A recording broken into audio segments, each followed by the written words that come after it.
Why does Bronwyn Williams need to meet Michael Kinch? This is Just Press Record. We talk about futurism, futurists, the good and the bad. But of course, why 90% wrong and 10% right, and all the absolutes inside of there are okay, as long as you keep the nuance in there. That's the footnote.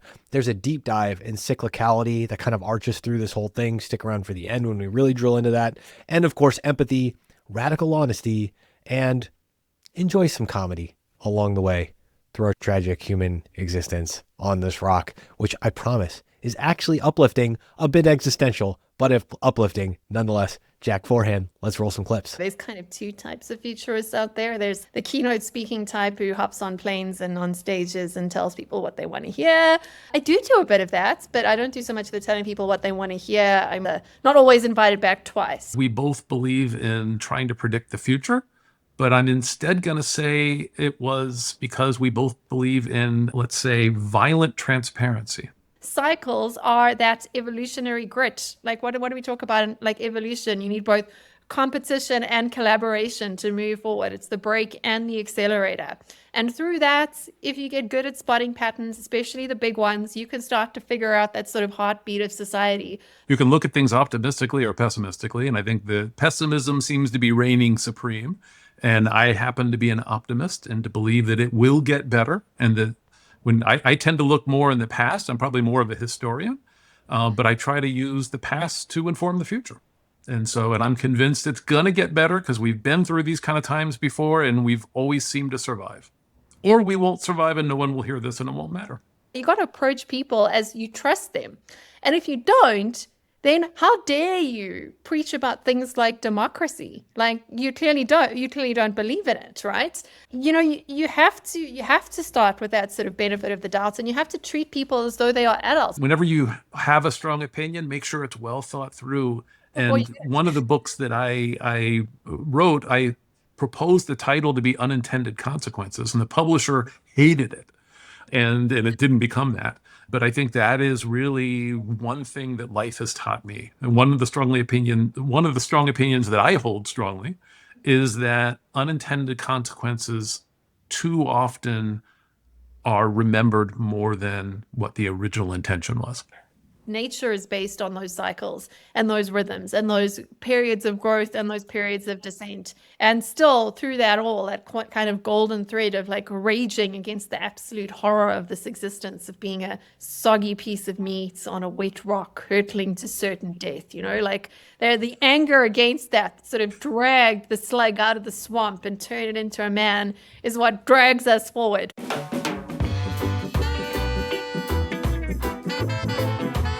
You're watching Just Press Record right here on Cultish Creative YouTube, brought to you by Panoptica. Make sure you check them out online. See the world through stories. This is the show where I take two people from my network of misfits, miscreants, and mysteriously curious people that I'm so convinced they should meet. I send them a blind calendar invite them into my reign of terror of introducing strangers, and we just press record. So make sure you check us out online, subscribe to the channel, all those things. But let's get down. Who's with me here? This first guest, I think he's best explained in terms of the show MTV Cribs. Now, what do I mean by that? I'm going to MTV Cribs and I'm going to the Mariah Carey penthouse first. Lots of crazy, fancy stuff, incredible stories, plus costume changes across careers. We got lab coats, professorial jackets at a minimum coming from this desk. I've also noticed there's a hint of Redman energy, extra raw. Very little trying too hard to impress people in that. Legos in the background. They're like, what are you doing here, friends? Plus, they're equally interesting, and they will be there and all this type of drug talk that we're going to get into today, but clinically trialed drug talk, you know. We got the right stuff on this. And last but not least, approaching the Ozzy Osbourne Cribs. Not because he's walking around cursing at stuff all the time and about to get a reality show, although maybe that's the outcome of this, but at least in pandemic terms, he'd never ever recommend biting the head off of a bat. And I am confident in that statement. How could it be related? Well, for starters, CRIB in his life is an acronym for the Center for Research Innovation in Biotechnology, which he founded. And in between the Center for Drug Discovery, tons of quotes in media on vaccines, drug pipelines, and crisis responses. That puts him currently as Chief Innovation Officer at Stony Brook University. It's Michael Kinch. Welcome to the show, Michael. Thank you. And I think you just called me a nerd. if I put all of those words together, but they would be accurate, so that's okay. I put you as a nerd in MTV Cribs terms. Oh, okay. So I'm a cool nerd, hopefully. Cool, perhaps slightly dated, always But amusing. I'm about to disabuse you of that notion. So, Well, Mike, I've got somebody really fun to introduce you to today, and let's call her Charlie Bronwyn. Kind of a variation on Charlie Brown, but with more of an optimistic bias. She's less good grief, more grief is good, which is a Gordon Gekkoism for the ages that I don't know why no one's ever thought of before, or at least I haven't. It's where bad experiences become the learning fodder for future experiments, not the football kind.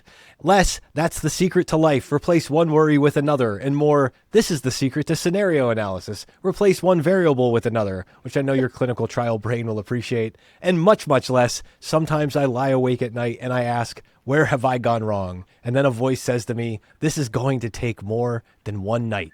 Because as Charlie Bronwyn would say it, I always lie awake at night thinking what's going right, what's going wrong. And if all these voices are talking and I can understand them, that the future is already here, it's just not evenly distributed yet. She's a futurist for money and economist for fun. I can almost talk. An all-round polymath for the circles, salons, and wild ranges of groups. Her name's always popping up in Bronwyn Williams. Finally, welcome to Just Press Record. Thank you for having me. It's great to find you in real-ish life eventually.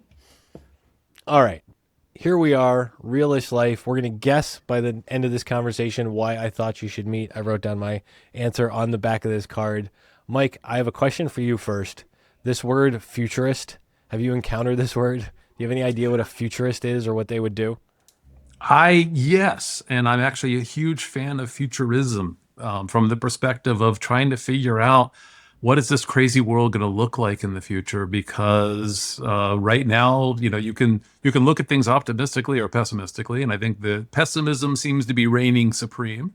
And I happen to be an optimist and to believe that it will get better. And that when I tend to look more in the past, I'm probably more of a historian, but I try to use the past to inform the future. And I'm convinced it's going to get better because we've been through these kind of times before, and we've always seemed to survive. Or we won't survive and no one will hear this and it won't matter. Here's to it not mattering, at least a little bit. Bronwyn, what do you think about that? How's this take on futurism and putting the past in play? Well, it's very kind. I think there's a lot of terrible things that you can and should say about the professional futurist class, of which I am one, but also not quite one either. There's kind of two types of futurists out there. There's the keynote speaking type who hops on planes and on stages and tells people what they want to hear. I do a bit of that, but I don't do so much of the telling people what they want to hear. I'm more of a prophet in that regard, and that's not always invited back twice, depending on the message you're giving. But I'm also quite involved with the professional futurist class, the ones who have degrees. I even have one. I mean, it's a bit of a joke, but in the subjects where we try and sort of make science out about this world that has no facts. I mean, it's not made yet, and we try to sciencify it through processes and models and academic papers. And I think I hold a healthy degree of cynicism for the professional field of futures while still holding its light as to what the practice is, which is something that's available to all of us. Like I like to say, we all can do the future thing, just like we can all breathe. We just might not all choose to do that, just like some of us don't choose to breathe properly.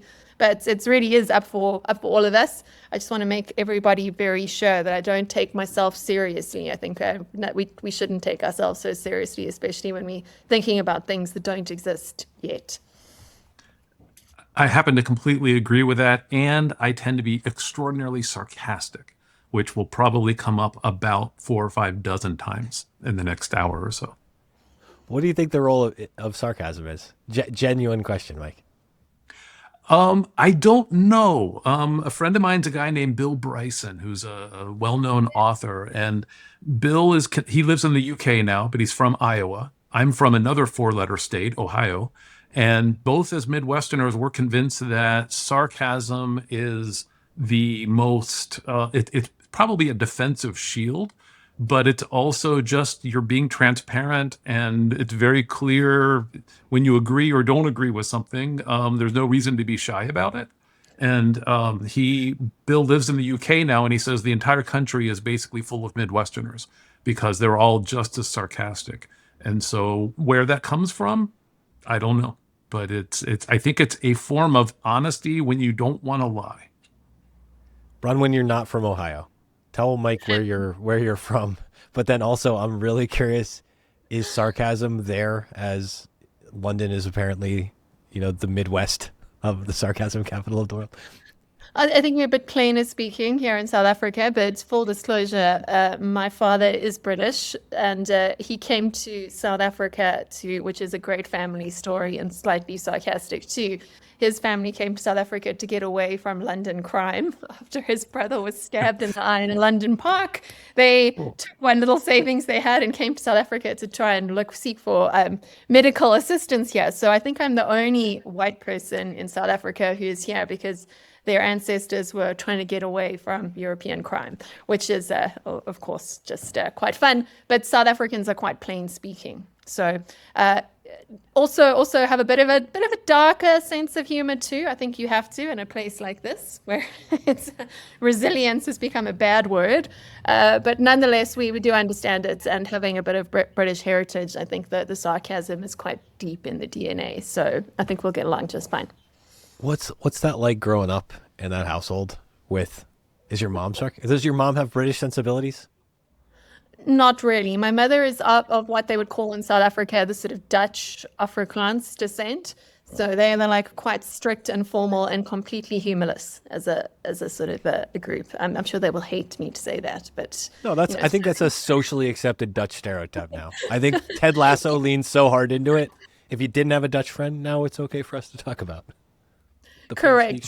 So somewhere between like British straight-faced sarcasm and the actual humorlessness of the Afrikaans British descent is an interesting place to navigate the world. Mike, have you ever been to South Africa?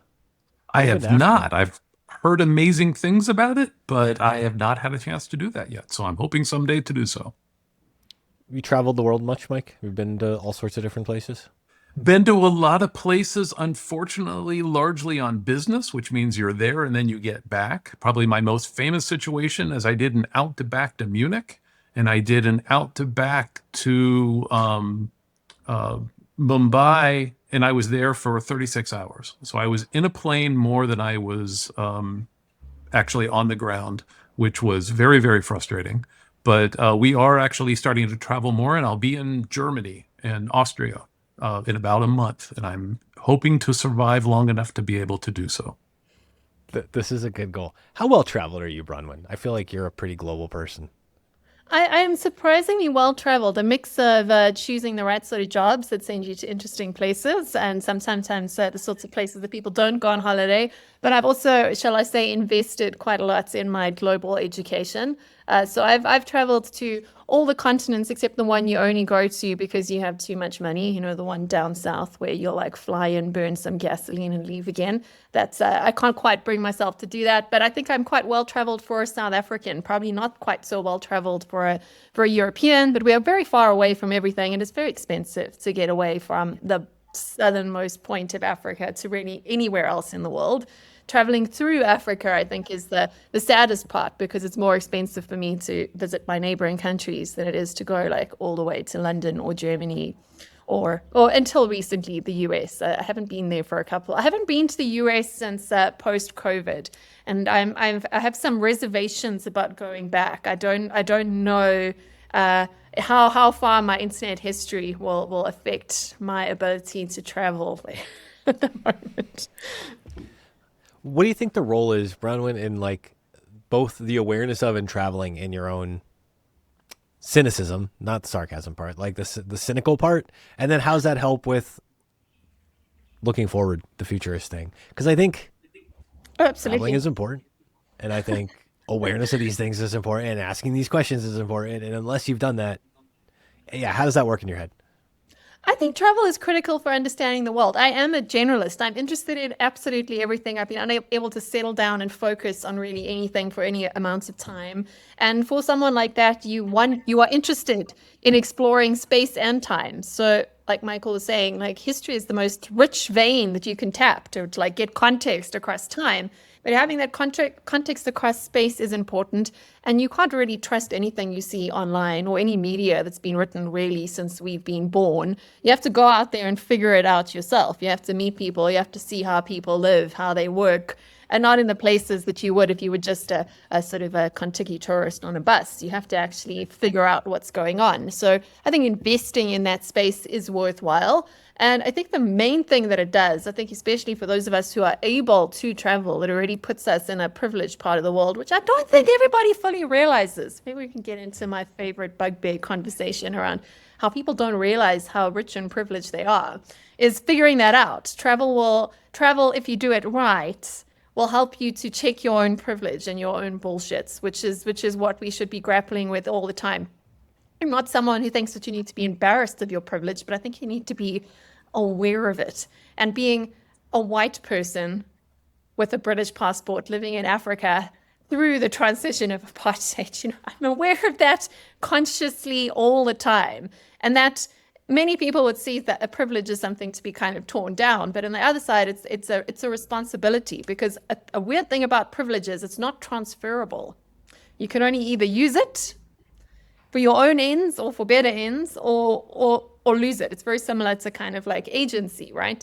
But sort of figuring out that perspective is, I think, important. And I think it's more important for people from privileged parts of the world to travel around and actually see what's really going on. And that means going beyond staying in like resorts, because resorts are the same everywhere. You can stay in airspace, any part of the world that you're in which case you really should just stay at home at your local coffee shop. We have them in Africa too. You will feel just at home, but you won't learn anything. And really, it's just a very expensive way to stay exactly the same. So it really depends on how you're using it and what your perspective and your purpose is. What are you thinking, Mike? I see thoughts. I'm thinking, whenever I hear the word privilege, I think back on my own background. So I unfortunately grew up in the same hometown as the current U.S. vice president, which he wrote a kind of nasty book about.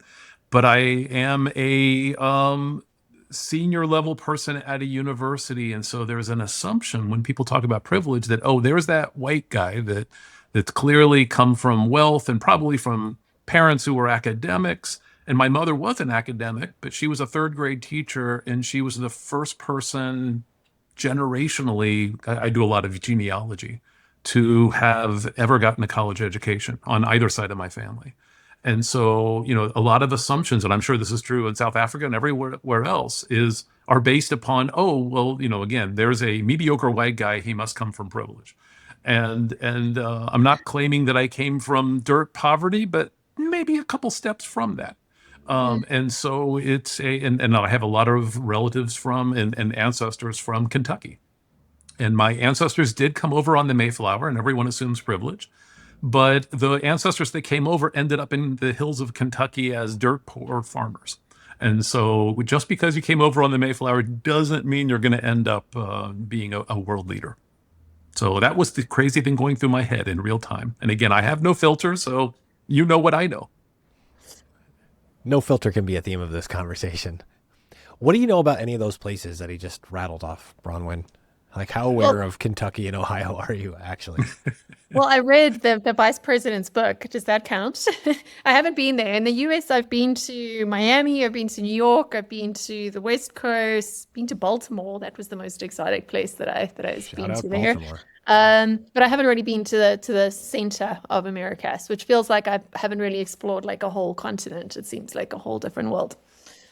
It's a totally different world. I'm sitting here 30 miles from New York City, and it is a different planet than where I grew up.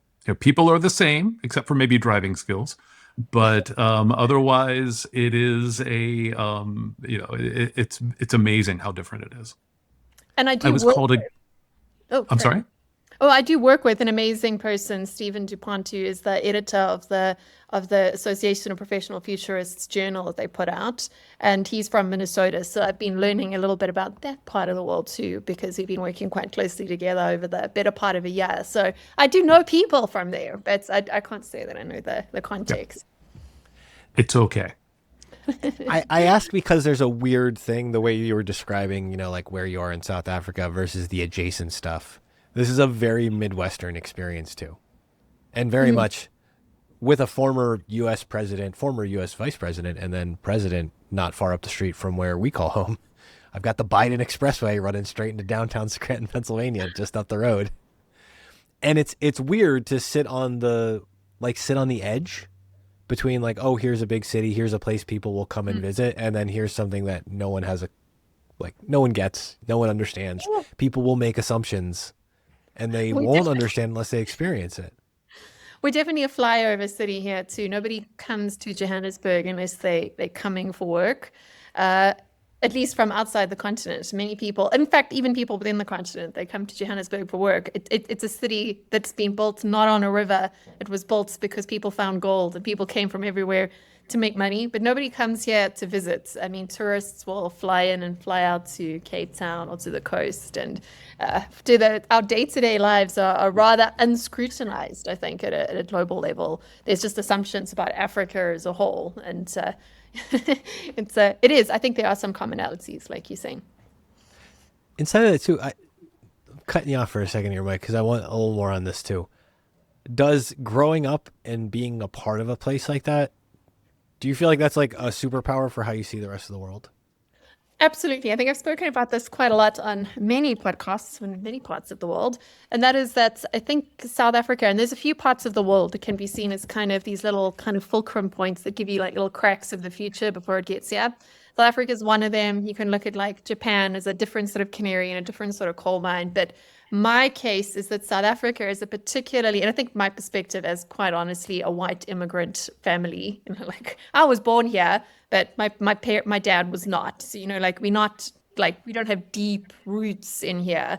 But I think it's quite representative of the Johannesburg experience. We are a city of immigrants. People have come here to find their fortune since when the city was made. Whether you're coming down north through Africa or from the coast as a sort of Western settler, everyone converged here to make money. So it's a city of people that are making their way. It's almost like New York in that sense. In fact, if you are from New York or if you're from Johannesburg, you will feel a lot of similarities on the soil when you get there. It's a city of people coming for hope. It's a city of hope and despair, in that it's a city of necessity and hustle, and there's all of that.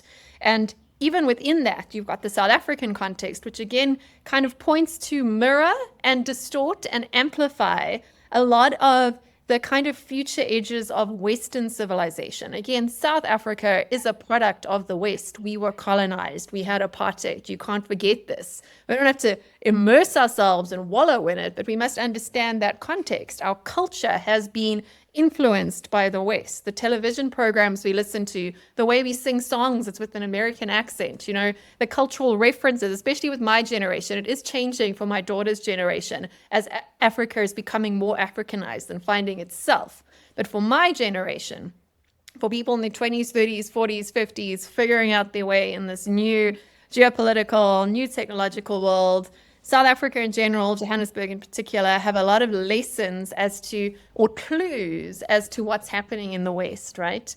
So what's interesting about this context is when the end of apartheid happened, South Africa became, in a very short amount of time, a kind of utopian case study and test study for a lot of liberal Western values. We have this amazing constitution that's worldwide known that was created out of nothing, right? So it became a test bed for a lot of ideas that are being tested. And you can come and see the future of those ideas that are being trialed, grand political ideas around democracy, around equality, around society, how they work out in real life. So I'll just give you an example there. We hear futurists and we hear economists and politicians and tech leaders talking about our universal basic incomes. Well, we don't call it that name, but we have more people dependent on state grants here than not.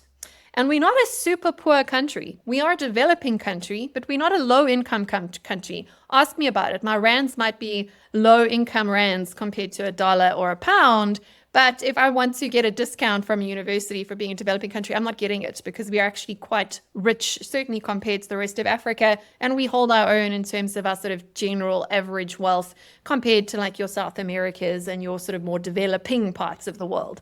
But nonetheless, here we are. We're this weird kind of space where all sorts of things have been tested, have been trialed, and are happening. And this universal basic income experiment does show you how you can raise the floor for lots of people, but without healing a lot of the wounds. You're not fixing the inequalities, even as you're fixing basic needs. And what the consequences downstream of these grand ideas, we've gone ahead and tested it, right?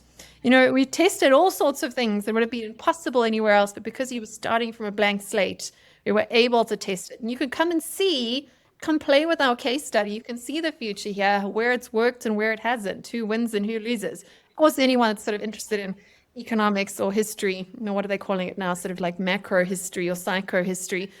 You can expect the cause and effect, but people don't believe it until they see it. And people need to come here and see the future they're asking for, to see if it's a future they actually want to live. And like futurists, again, play with scenarios.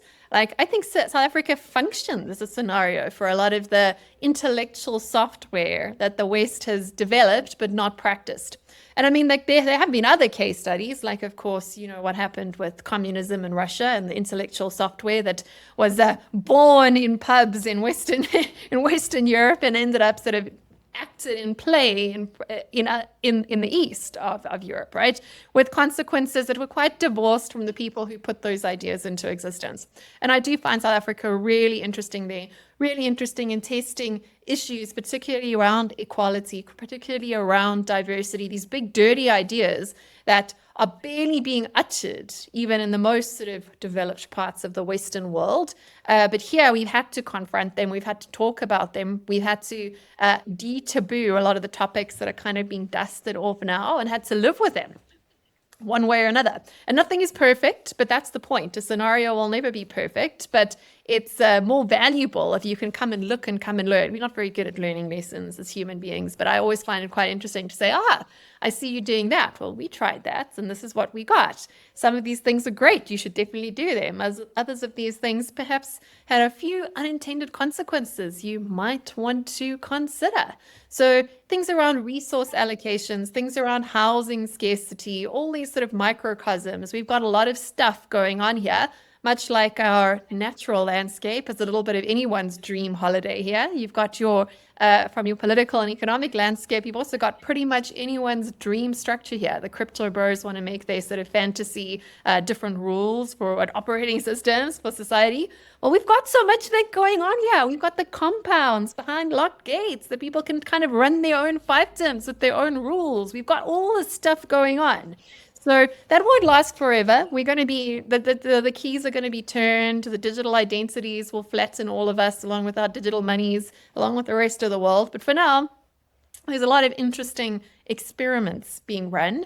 And if you want to come see them, this is a great view of what's going on in the rest of the world. And the other thing is, of course, South Africa and our politicians, whether I approve of it or not, are involved with everything. We're not a very powerful country, but you will always see us annoying someone somewhere about any issue. Even though we've got all the issues at home, we are involved with everyone's business. We are that neighbor. So I think we have a outsized political clout compared to our military size, which is basically non-existent now. We had a really big one not so long ago, but we've spent the money elsewhere. So there's not much left. Don't tell anyone this, but we really not, please don't come here. We've got nothing left there. But also in terms of our economy too. So that's the overall perspective from where I sit. So great views, great seats in the sort of the unfolding of history right now. How much did you know about that, Mike? Honest question. Not as much as I should have.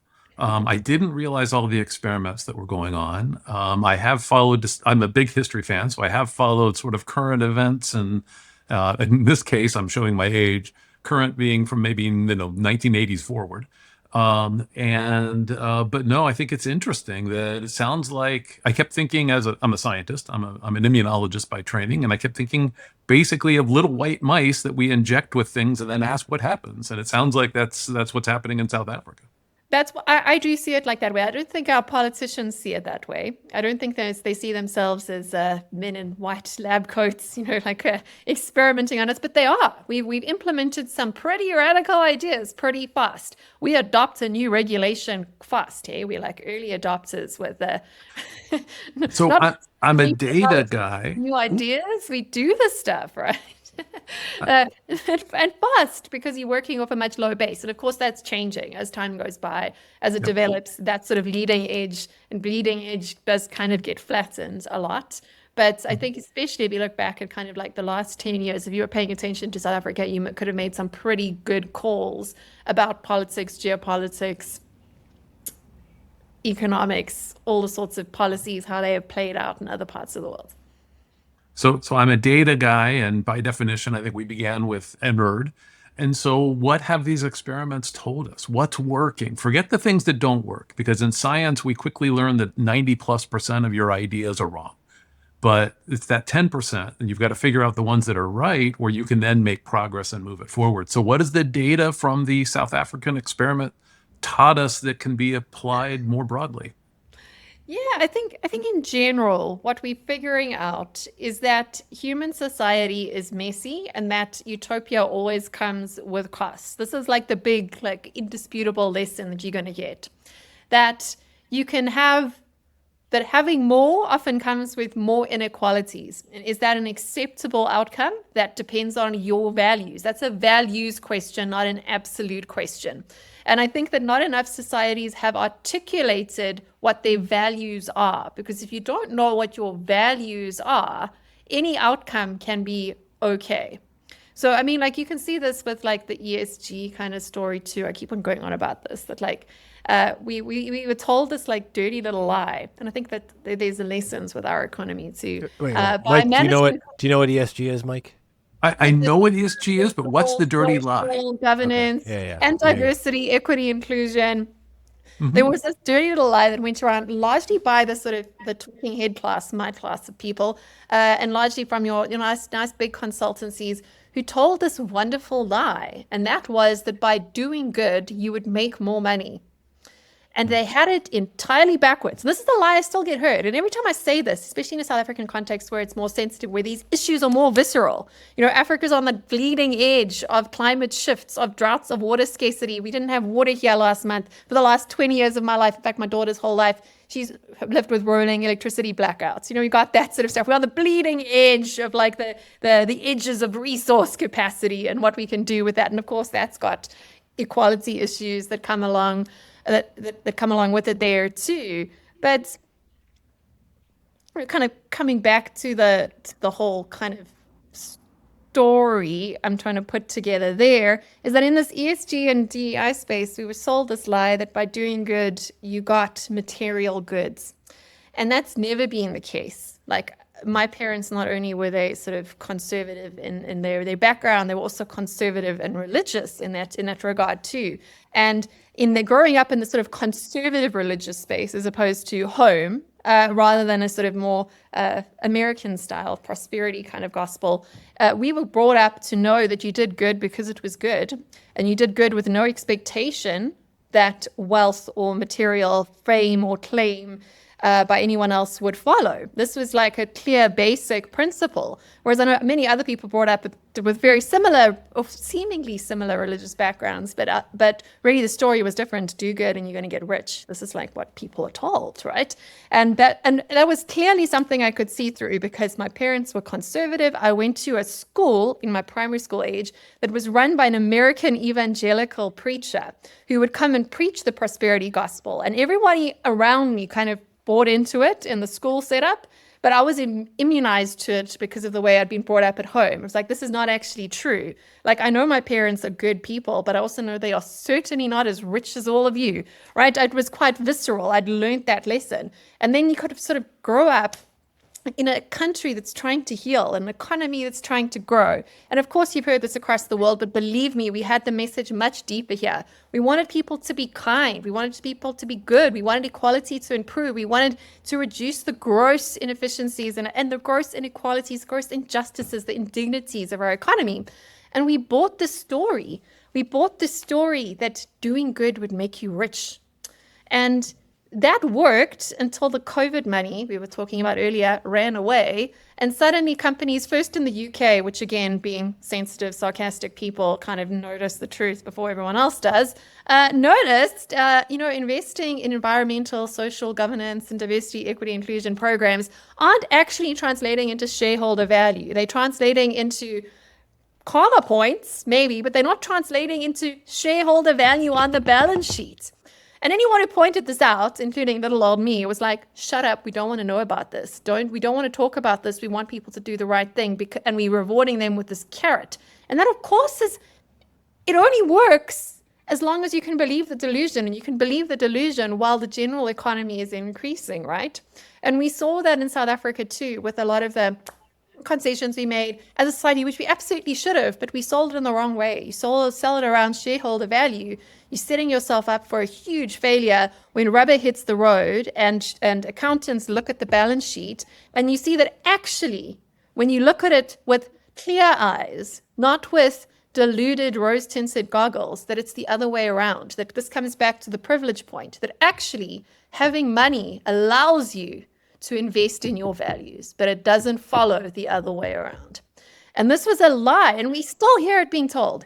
We heard it with the environmental space, we heard it with the diversity thing, and I think it's a much stronger claim to say we do good because we are good people. We do the right thing because we want to be the sort of people that do the right thing. If you are only doing the right thing because of shareholder value, then you're not doing the right thing, you're just doing the shareholder thing. And if that's your mission, I honestly believe all companies should take value off the table and just be honest about the fact that they're there to maximize shareholder value. We'd all be a lot happier because we wouldn't be lying to ourselves. So anyway, that's like my very long-winded story. But I think a lot of the stuff, the lessons, if you really look at how South Africa's economy is run, is you have to grapple with the values question first. You have to figure out what your values are, and are you prepared to defend those values at any cost? Not what values can we afford, and not what values will accrue value in another pile, but actually what are those things we really want? And once we figure that out, then of course you can design different sorts of policies that match with the values that you actually have. And we've got very confused. If we look at like economic gains, you can also see, you can hide distortions, in terms of like attempts to make an economy more fair.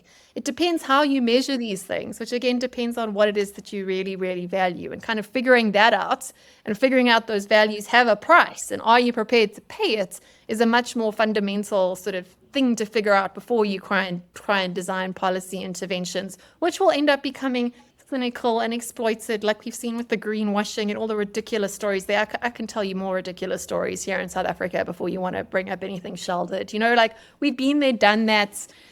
When the law is ahead of like the enforcement of the law, you will see a lot of gray areas pop up, which is again why South Africa is a wonderful case where you got the perfect law and the perfect constitution, but like the execution layer, not so much. So I think in South Africa, if you kill someone, you've got like a 96% chance of not being caught or something. It's like ridiculous, like double digits.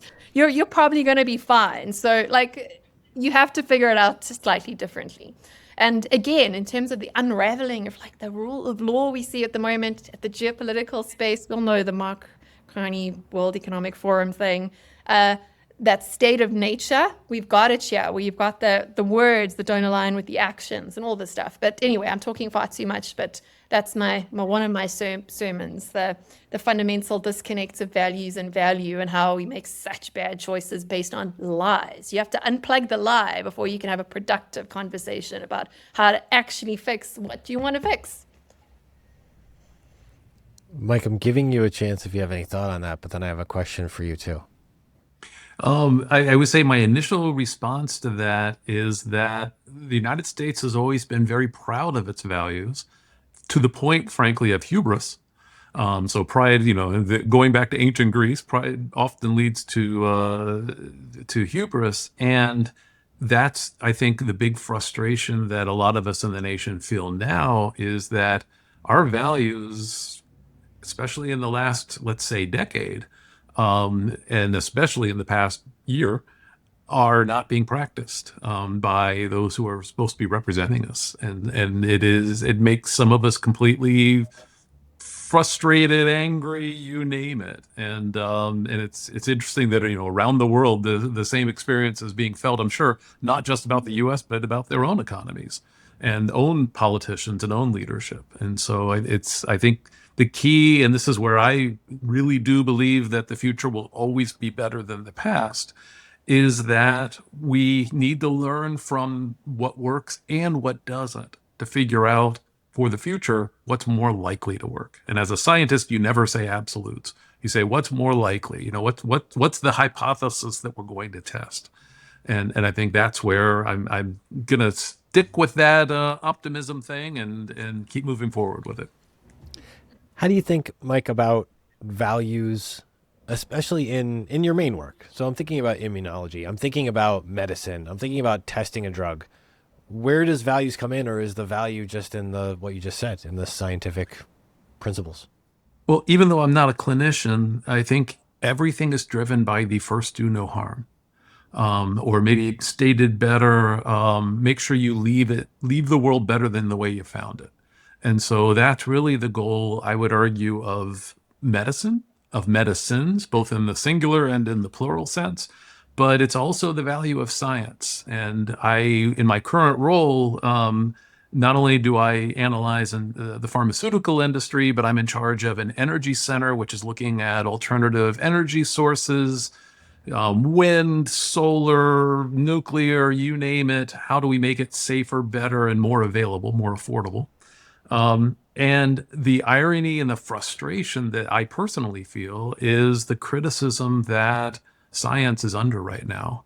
And again, it's cyclical. And I have a bookshelf of books I've written that talk about the fact that, science and scientists are not intending to do bad. But if you look at public opinion, whether it's through Hollywood or through Facebook and, God forbid, Twitter — I know it's not Twitter anymore, but that's my own little form of resistance — that science is, well, let's look at vaccines, an area that I happen to find very critically important for the world.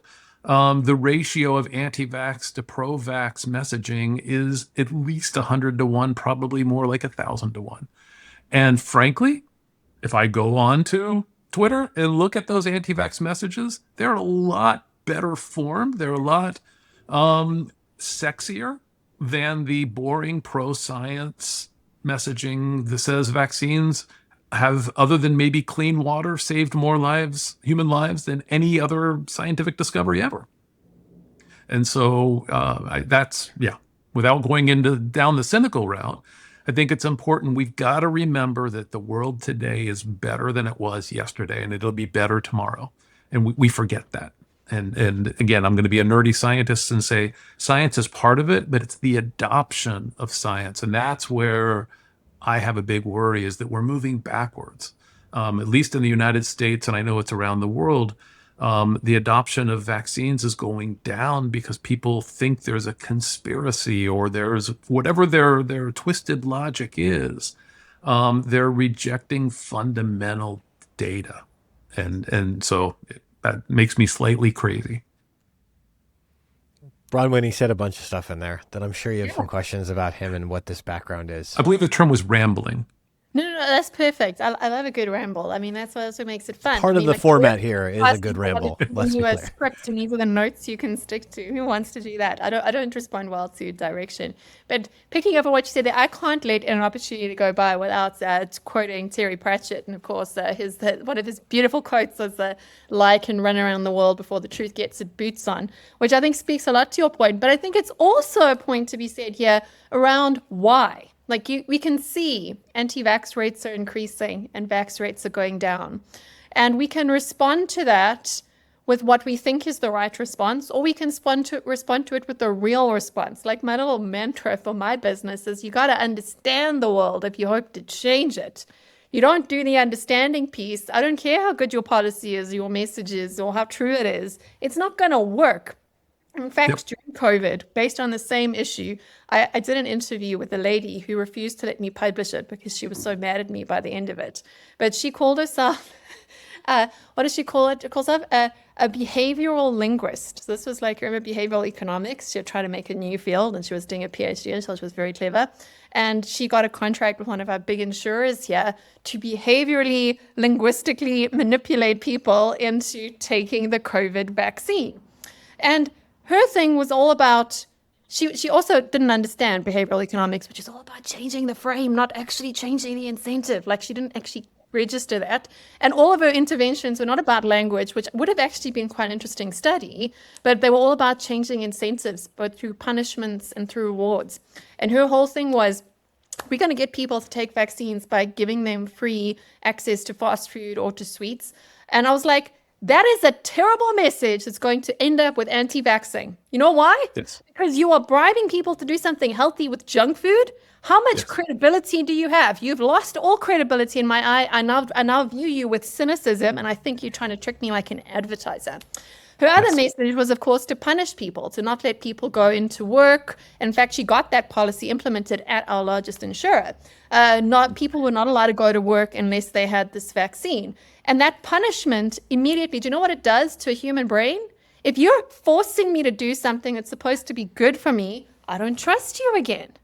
So we've undermined the good message through bad things. And she told me I was an anti-vaxxer, but I was like, I'm not actually. I'm entirely on your side. I just understand what you're doing. Yeah. You don't understand what you're doing. We want the same thing. We want people to be healthy. We want people to do the right thing. But by treating people like they're stupid and by doing things that are obviously undermining trust, why are we surprised when people don't trust us? It's not surprising. It was so bleedingly obvious. I mean, like, force features is not mysterious art. It's an art of just understanding how things work, looking at them, analyzing them, and saying, oh, that's what went wrong.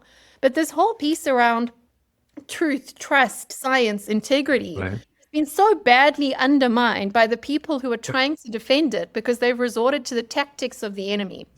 Like, I know that sounds very gratuitous, but this is why we are where we are. And the only way out of that is to start trusting people so that they start trusting you, right? Well, and to understand. So in 2021, when the vaccine was just coming out, I think it was the BBC interviewed me, and they were talking about low uptake. And they said, how do we increase uptake? The state of California is going to offer, I think it was $100 for people to get there. And I said, it's they asked my opinion, and I said, I think it's an incredible waste of time, money, and credibility, because something like an anti-vax opinion is akin to a religious response. And for $100, are you going to sell out your religious belief? And, unsurprisingly, the answer was no. And so I think more fundamental than that, and this again gets to the nerdy scientist in me, is why do people hesitate or reject vaccines? Why do people hesitate or reject climate change as something that's a real phenomenon, or any other scientific data-based issue? We can hit them with every piece of data in the world, and they're not going to change that religious-like view. You need to understand what's the basis for that religious-like view, and then start to in a respectful way say, were you aware that? We have to be much more Socratic and less try to jam it down your throat. Because again, a religious view, and this is not a criticism of religion, but a religious view is not going to be changed by a single piece of data. You've got to have the whole infrastructure around it. I hate the term holistic because it's so misused, but you need a holistic approach to say, do you realize? I'll pick on the United States. I was teaching a course. We talked about anti-vax work at Washington University in St. Louis, where I was a professor at the time. And I talked about this was around the time that my book on vaccines and the anti-vax movement came out. And I said, look, in the United States, vaccination rates are plummeting. MMR, diphtheria, measles, you name it, it's all dropping.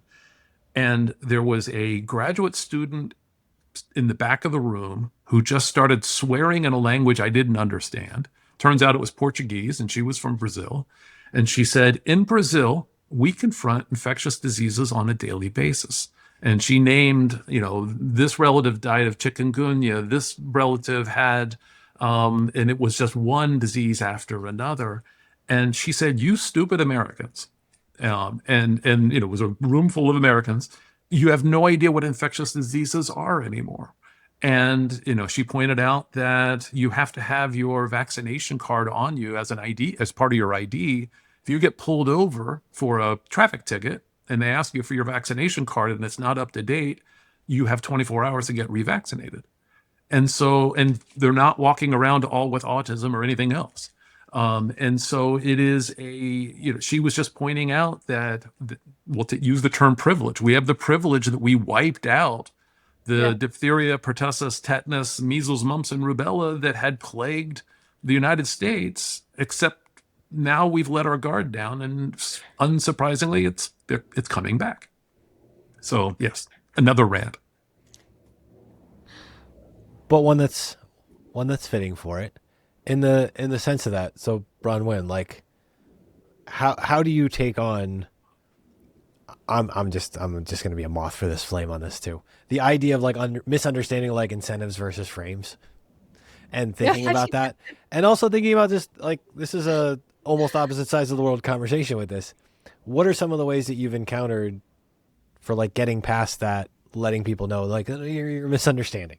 You're misunderstanding where the person on the other side is actually coming from here, and why this approach is going to fall flat on its face. What do you say to people in that setting? Yeah, okay. Before you're going to yell at them. Because sometimes that's just where you end up. Well, I think in general, you have to understand something about me, which doesn't make me a great person. I'm definitely not nice, but I think that in some ways I'm kind. I know I come across as very abrasive and annoying, but I can't help myself. I also have great empathy for humanity at large, and I have great benefit of doubt for people in plural. And on the personal, if you annoy me, I definitely don't like you anymore, and I have a very low forgiveness rate on the individual scale. I think most people operate the opposite way, that they have great empathy for people on the individual level, but very little empathy for people at large.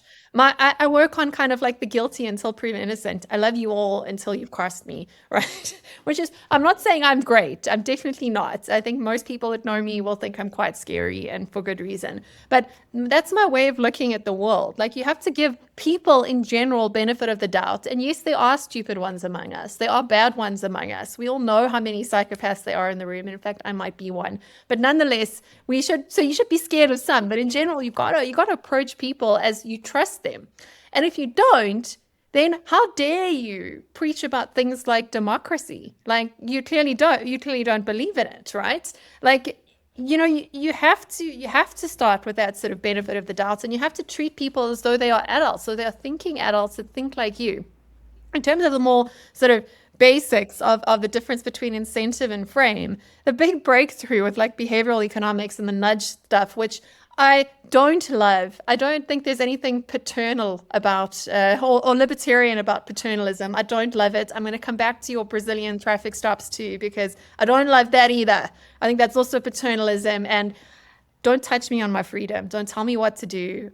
You're just a random collection of atoms that arrived here on this planet like I am, and I don't think anyone has authority over me at any point.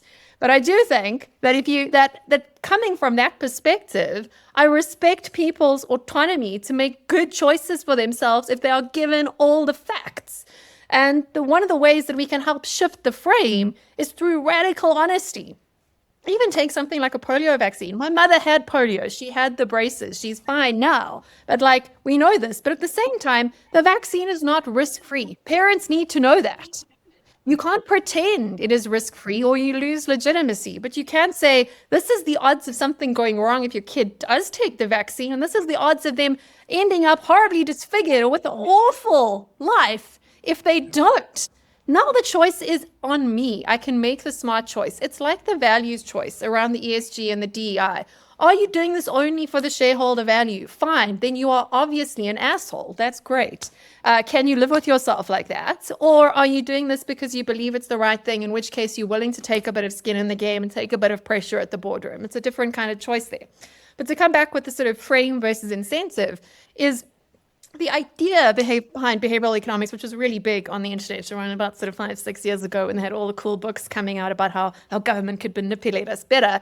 The idea was that if you gave people more information, different information in different ways. They made supposedly irrational choices. And I think people always get this wrong about economics. People say a lot of shit about economics without understanding economics, like at all. Like people will say economics is all about, like it's all about supporting the rich over the poor or whatever. But no, it's just like a study of trying to understand what's going on and what actually works and what doesn't. And the fact that you don't like what works is not the problem of the economics function. It's the problem of the world that we live in, and the fact that human beings don't always act in nice ways. But the idea that by changing the way you put information to someone, you can change the decision they make. By playing into some of our psychological biases we have, like the recency bias and primacy bias and all these different things that we have, the way we say things, the linguistic way of framing things, the information we choose to share does have a quantifiable effect on how people make decisions. Now, of course, just like most things in this, when it comes to freedom, that's great if everybody understands how that works. But if you know how that bias works and the person you're trying it on does not have the benefit of that conversation, then you're exerting power. And I find that awful too. But it's, of course, much more awful to manipulate someone's decision with an incentive. To give a free piece of candy with your first cigarette, right? Or a candy in exchange for a vaccine, or a punishment, like women wearing burqas in Afghanistan. Let's just shout out, because it's Women's Week this week. And if you really do care about women, it's not just about how many women are sitting on the board. How about we talk about the women who have the free choice to cover their hair or not? Only if they choose not to, they experience much different direct consequences than those who choose not to. That's not a change in the frame. That's a change in the incentive. You get punished or you get rewarded by making a choice. That's very easy to manipulate people by taking something away or giving something to it. The behavioral framing is more subtle. And yes, it can be used for libertarian purposes, but I still think it's being used from a power imbalance where some people know how they're being manipulated and others don't. It's still naughty, but it's not as naughty on my great scale of moral judgment from my grand perspective sitting here in Johannesburg as, of course, manipulating people with actual reward and punishment. That's not a good way to raise your kid. Don't do this and I'll smack you across the face, or if you do this, you can have chocolate cake. You want to raise good people who do good things for good reasons, because they want to be the good person. This is the whole point that I'm making. And of course, that you can use behavioral economics on your kids too, and say, like, would you prefer to have cake and pizza, or would you prefer to just have pizza? And then frame that around a question. You can manipulate it too, but through the frame, right? But that's a kind of different story.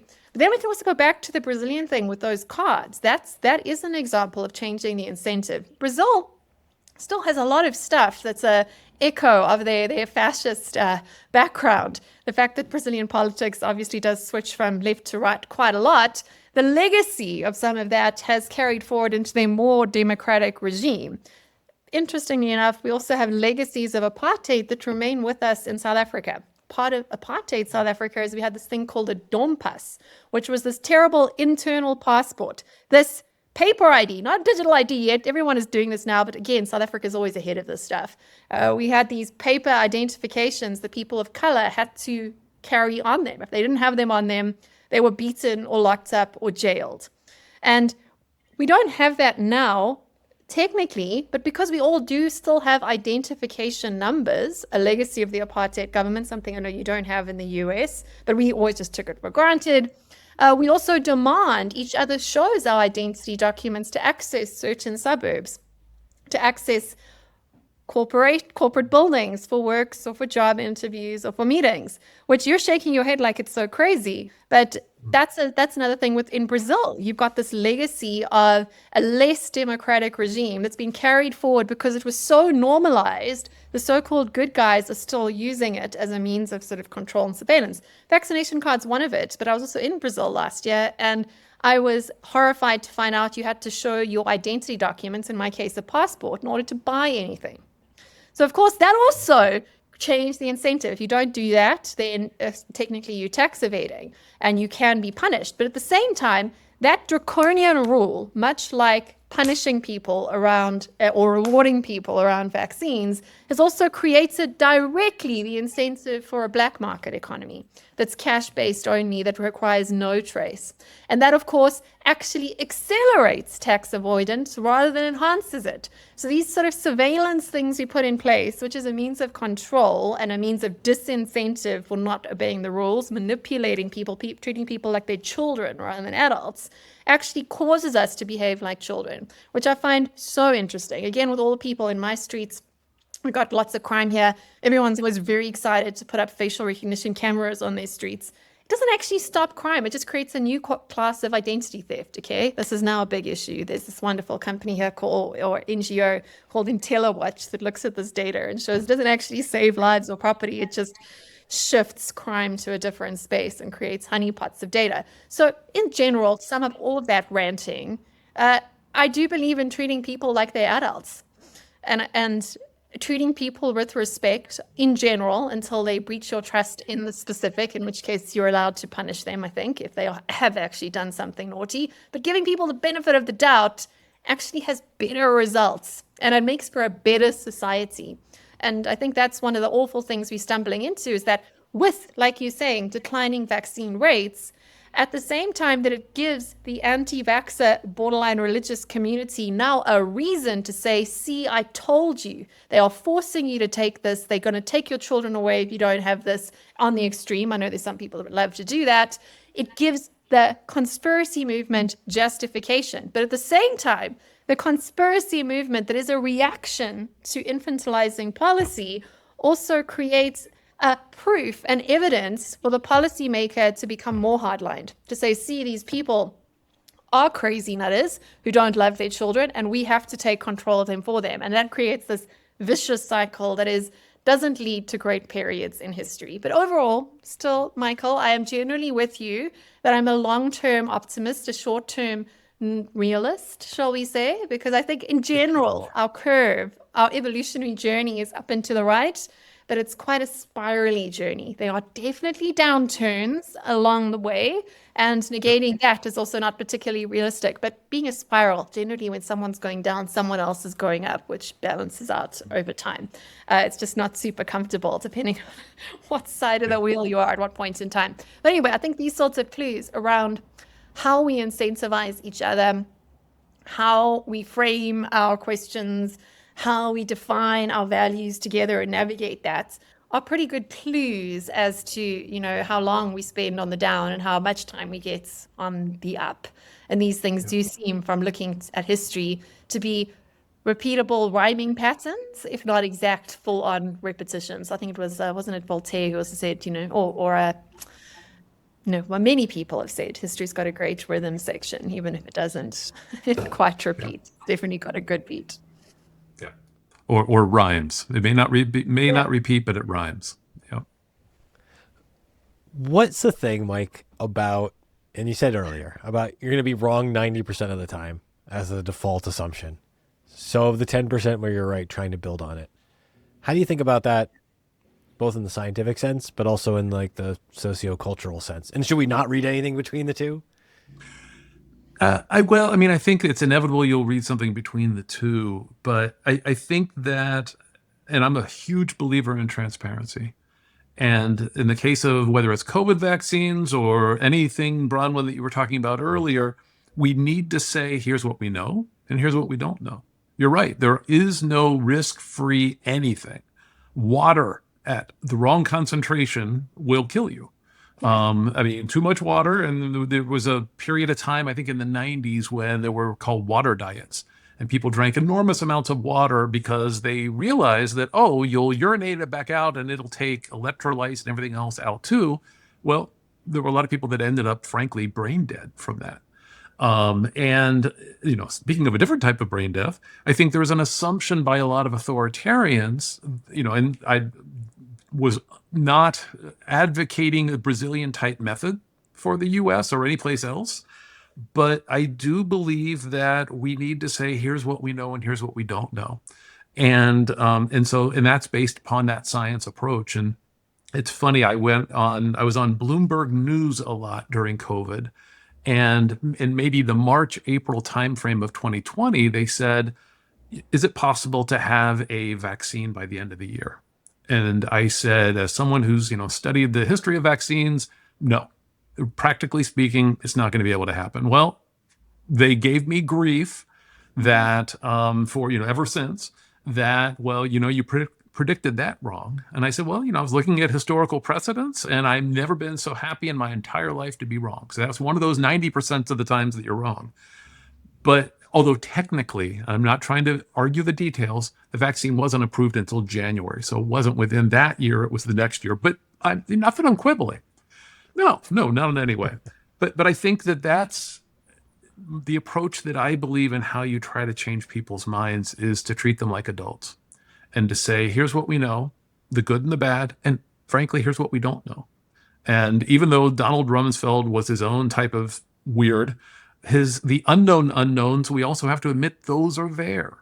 And so by having that kind of an honest conversation, and to say, as you mentioned, Bronwyn, earlier, if you take the vaccine, here's the risks that you are essentially adopting or acknowledging, but here's the risks from not doing it.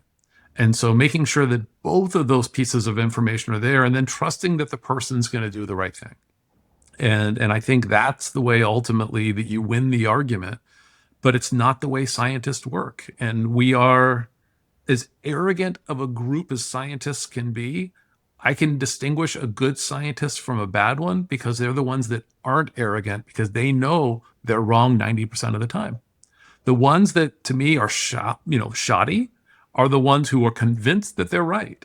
And unfortunately, scientists are like any other group that they have agendas and their grants or their papers, and there's a cycle between grants and papers that positively spins up. If they were to admit I was wrong, they might lose those grants or that credibility, even though it would be technically correct. And there's a problem with a system that runs that way. And I think that's something that is increasingly acknowledged. Inside of that, what about just parse the nuance for a second? Because I think this also gets lost, and I think it's maybe not core to some of the things that Bronwyn was saying, but it's related to it. You give people the information, you trust them to do the good thing, and then it might be a different answer. Like there might be a different good thing or a different right thing for different people. You might have somebody where it's like this, and then specifically with the vaccine, it's like certain people where it's like, this isn't worth the risk for you. Like you should just try to go hide for a while. Right. But then not being like, that's okay. It's okay for there to be this nuance. How do we parse that nuance in presenting the information too? Because I think that's one of the scary ones that turns into the Brazil scenario, and where you're like showing these cards. It's like, whoa, we've lost all nuance, which is one of my big red flags. And I think you're exactly right. It's the nuance that's really important. And it's understanding, and I'm not advocating that everyone should be vaccinated against everything. There are many vaccines that do have a risk that, frankly, if your likelihood of being impacted by that infectious agent is null or close to it, then there's no reason for you to be vaccinated. There's a great example that I think came from COVID. There were a lot of people, and I run a group of, there's a group that I run that's a bunch of scientists that are unbelievably gifted. And they came together during the early days of COVID, and the terror that we all had was what's going to happen to our kids, because these types of viruses tend to go after our kids. Kids fared far better than their grandparents, or even in many cases their parents, in terms of their susceptibility to COVID, having bad disease. And so an argument was made, then you shouldn't vaccinate kids. But here's the problem with that. The kids, when they get infected, are still able to transmit the virus. So you don't vaccinate the kid for the kid's sake. You vaccinate the kid so that he doesn't or she doesn't accidentally convey the virus to their grandparents, because that population is very susceptible to the infection. So you have to think about what are the consequences for that individual directly. The consequences in the case of a child, risk of COVID, if they're healthy, their likelihood of having severe disease is very, very low. But if they're not protected, if they're not vaccinated, the likelihood that they're going to transmit that virus at a Christmas celebration or a birthday party or just visiting the grandparents on the weekends could result in something that does impact their life. So it gets down to the question of what impacts your life, what impacts your world, and being able to make a adult decision, treating, I hire adults and I treat adults is the way that my personal work philosophy works. But making sure that the adults have the proper information and that it's real information. It's not just my personal bias. Well said. I wrote down a couple of questions. I have some things that I want some extra takes on because you said so much stuff. There's a lot of thought-provoking ideas inside of this. I am kicking this to you first, Mike. Bronwyn made the comment at the beginning about keynote futurists. And maybe in the same way of like the scientists that you trust versus what you distrust. What's that, the poeticism of keynote futurist? How do you hear that? How's that land on your brain? What do you think of that? It lands on my brain. I'll just be completely transparent. It lands on my brain that I hope you're right for your sake. We have a saying in our household: if you're going to be condescending, be sure first that you're right. And so that's what strikes me is I am a big believer in futurism because it unpacks. Usually, when I listen to futurists or read their books, it's from the perspective of, okay, how would we prepare for this, or what are the signs that this is happening, or the signs it's not happening, and then how do you go and look at this? And so, from my perspective, I guess it comes down to, if you're going to be condescending, be sure you're right. Would be my initial response. I like that a lot, Bronwyn. For you, something that Mike said, and we looped back to it again at the end here. This 90% wrong, 10% right thing. Where does that land in your brain? Yeah, I think it's right, but it also reminds, in general, I do think it's right in general, but I also think that when you know that you're right, you have to defend that position. And likewise, when you know that you're not sure, you need to stay lukewarm. Like one of my other big bugbears, because I might as well just get all my rants out there, is when people smugly say, I have strong opinions weakly held. I'm like, what, are you stupid or are you dumb? Why do you have a strong opinion about something you're not sure of? If you have a strong opinion about something, you better be damn sure you're right. You better hang on to that tooth and nail until the facts claw that bare mistake out of your hands, right? I'm a big believer in strong opinions strongly held, and weak opinions, keeping them weak. And that'd be my take on the 90-10% rule, which people are welcome to argue with me about. I don't care. It's one of my strong opinions that I'm holding on to. I like the sound of that. Mike, she also brought up this idea of like, do good, be good, but do it for the right reason, which I think lays exactly into the strongly hold your strong opinions. How do you think about that? So giant uncertainty, humility, coupled with when you have a high level of confidence. Yep. You gotta fight for it. Yeah, no, I am a firm believer in that. And the other thing I would add to that, the only thing I would add to that is, and what is the unintended negative consequence that might arise from it? Because anytime, that's something that I think science teaches us is, hey, let's split the atom because we can generate a lot of energy. Perhaps to nuke a city, but I think the original goal of most of the nuclear scientists was to create an energy source so the world wouldn't need to burn fuel, whether it's wood, coal, or oil. That didn't end so well necessarily, or at least hasn't yet. But I think that we want to always, whenever you have a strong opinion, make sure it's well thought through. And one of the books that I wrote, I proposed the title to be Unintended Consequences, and the publisher hated it. And it didn't become that. But I think that is really one thing that life has taught me. And one of the strong opinions that I hold strongly is that unintended consequences too often are remembered more than what the original intention was. Absolutely. Know all about that one. Bronwyn, yep. Mike brought this up, and this is a recurring theme in conversations that I feel like have been recorded on this podcast series. Never say absolutes. Where do you come down on the never, which is an absolute, stating of absolutes? I think it comes back to my point that don't climb on hills that you're not prepared to die on, right? So that makes you firstly more cautious about which hills that you climb on because you're committing to it. I think my take on that is the skin in the game piece. Like you'd be much more hesitant to make absolutes and to go climb on those hills. Believe me, the hills that I climb on, I'm prepared for those stones. I have thought this through, and I will take the stones and I will go down with it because I've thought this through. But I'm not climbing on just any old hill. Like that's certainly not going to happen. But I think that's maybe the take there that makes you think and think things through before you start claiming things.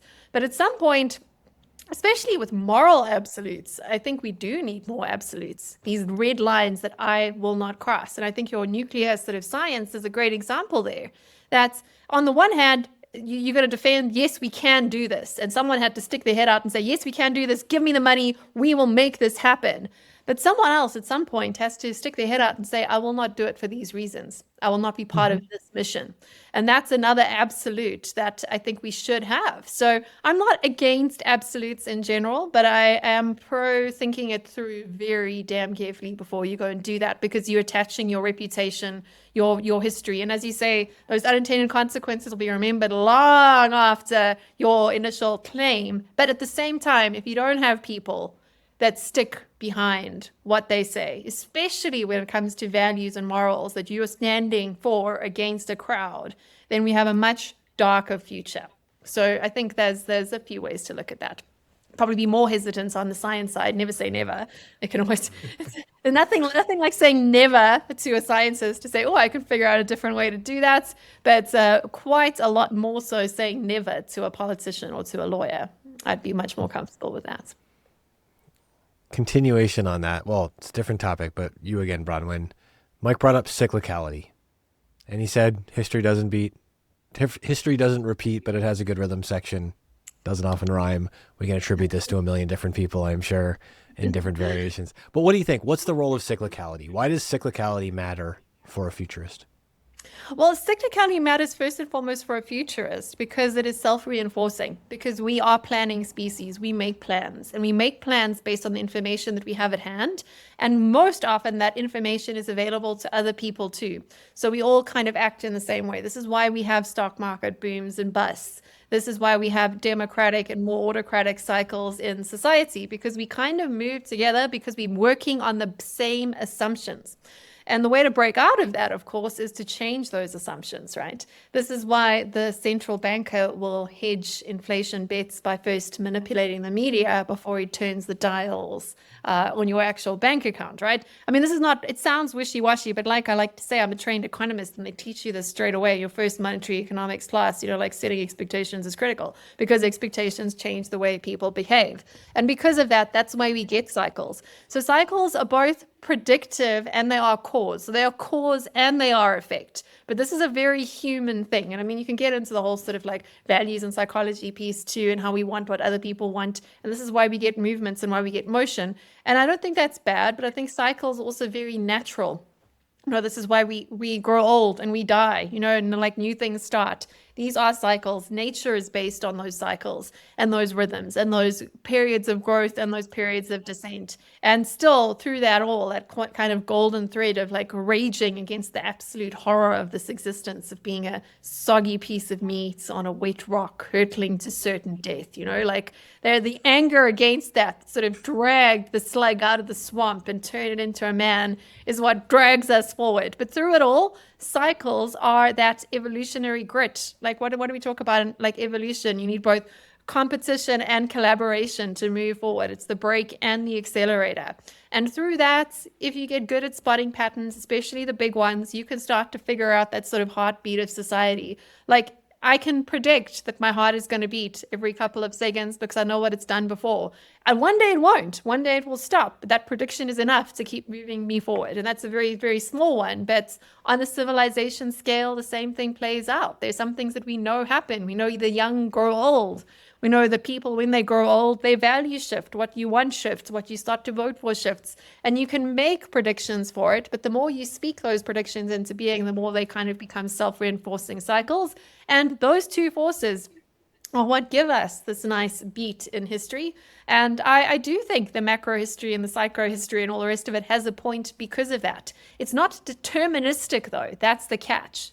I'm still a believer, and you can't be anything but a believer in free will, because also, again, you come back to econometric models. It's that tiny degree of freedom that gives you all kinds of variance. And we don't have to have much free will, but I do believe that little crack is what makes this pattern not deterministic. It makes it chaotic.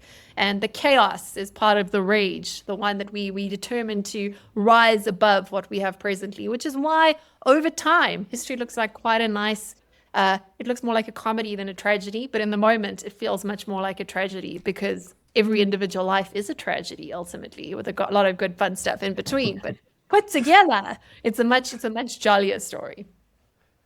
Well, rage against the dying of that light for me, Mike, for a second. What about you? Final thoughts on just cyclicality and the role of it in your work? I think that looking back on history, there are very few challenges today that we haven't encountered before, and we've gotten through them.